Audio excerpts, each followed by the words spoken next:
A tough night at the ballpark for the Falmouth Commodores as they drop tonight's contest to the Harwich Mariners by a final of 4-1 here at Gov Fuller Field. And we welcome you into another edition of Closing the Door. David Hadar here alongside with Matt Levine. Matt, tonight just not the Commodores' way. They got a good start.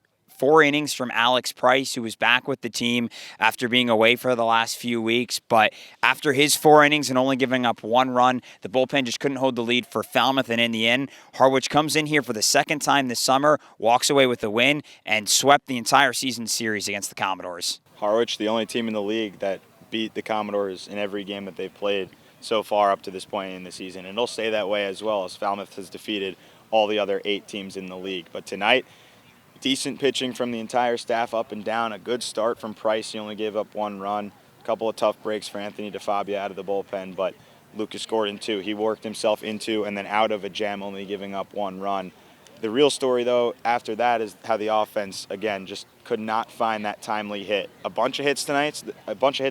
They had 7 total, but only 1 run to show for it, which is rare over the last couple of days that we've seen this team really start to get into their own offensively. Tonight, it was kind of just individual guys like Michael Curiale had a couple of he had 3 hits, but a couple extra base hits. Anthony Hall picked up another hit, but in general, it really never seemed like it was a hit after a hit after a hit with guys on base. It was kind of 2 outs, you get a hit, and then the inning's over, and it was really that throughout the all 9 innings tonight. And that hit after hit after hit mantra had been what we had become so used to seeing from Falmouth, especially as of late. A team that coming into tonight had won 5 of its last 6 ball games, had won 3 straight here at the Gov, and was really riding high. But instead tonight, like you said, 7 hits. They just can't piece them together at the right times. Michael Curiale, one of the lone bright spots in the lineup tonight, going 3 for 4, his second 3-hit game of the summer. But in the end, just that 1 run across and the untimely hitting doesn't do it for Falmouth. Well, in every game this season, or only 1 game this season that the Commodores have scored 1 run that they've won. Every other game they score 1, they've lost. Only 1 was a 1-0 win against Orleans here at the Gov. So 1 run, probably not going to get it done most of the nights. And just again, they had a lot of hits tonight, but they didn't come in big spots with guys on base. A lot of just hitting into force outs, hitting into fielders' choices, running into outs tonight. A couple of bad base running blunders we've seen from this team. And then you had a guy like Taylor Smith get a little bit frustrated at the plate, going 0 for 4 with 4 strikeouts. A couple of those, though, questionable calls on the strike 3 looking. So all around, just like a tight ball game for this team to play in terms of their mentality and how physical they were going out there. Just they seemed a little bit tense offensively, and that allowed them to not play as loose, not have as much fun when you're scoring all those runs. They just couldn't bring it all together tonight.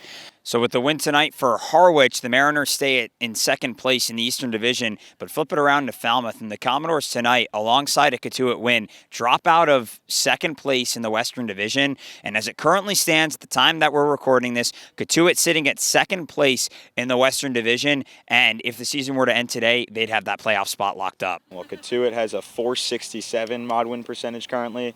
Falmouth .466, .001 of a difference. So really, any game going forward, if Falmouth wins and Cotuit loses, it's going to change again. So the only thing that Falmouth has to do is just win and hope that the Kettleers lose, and then you play them twice. That's going to be really the big factor in deciding who gets the second spot. If Cotuit wins both of those games, it'll probably be the Kettleers. If Falmouth wins both, it might be a different story. It might be the Commodores. So it is just going to be an absolutely interesting battle over the next 6 games and 7 days left in this regular season. An off day tomorrow to kind of regroup and have that mentality to really go fight to the death over the next stretch. So like you said, 6 games remaining in the regular season. 4 of them are going to be against one of either Cotuit or Wareham. 2 against each of those teams left on the calendar. So it's going to be quite the finish among these 3 teams who are battling out for that second place spot in the Western Division. But before we get to those remaining 6 games,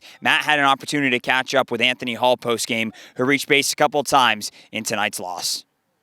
So Anthony, tonight, a tough night offensively as a whole for this team. Just 1 run put up on the board, and we've seen that over the last couple of weeks. The 5-game losing streak, only 1 run scored 3 times over those 5 games. But what did you guys see tonight from this Harwich staff that only allowed you to plate 1? You just got to tip the cap to the pitcher. He was a good pitcher. a lot of wipeout sliders and us chasing, elevated fastball as well. But yeah, I just gotta tip the cap to him. He had a good night. So. And you've continued to swing a hot bat over the last couple of games. It's really come into your own just pretty much every night, doing something offensively for this team. What's been working for you at the plate? I think just a lot of it goes to my prep work. Just taking BP pretty seriously, just pounding balls low and line drives the opposite way, not trying to get too excited and pull off and stuff. So I think it's been translating to the games and whatnot. So. And is there anything specifically that you came into the summer wanting to work on that maybe has been put into your game over the last couple of weeks? I mean, honestly, just having fun. Like, it's supposed to be the summer of your life, and I'm living like it right now. So I'm just trying to have fun and play the game. Awesome. And now you guys drop to the third place spot behind Katuitt with their win tonight, and Falmouth lost. But you go into an off day tomorrow. How do you kind of regroup to then come back the next day and then compete for the playoff race over the next couple of games? Just keep playing the way we have been. I mean, we keep competing, having quality ABs, it's going to pay off. So the game knows. So that's a phrase we've been using the past couple of weeks, and the game knows. So the game will know who to reward and whatnot. So we'll see. I like that phrase, but thanks, Anthony, for the time tonight. Commodores fall 4-1 to the Harwich Mariners. An off day tomorrow, but they'll be back at Hyannis on Friday night. Matt Levine closing the door alongside my broadcast partner, David Hadar.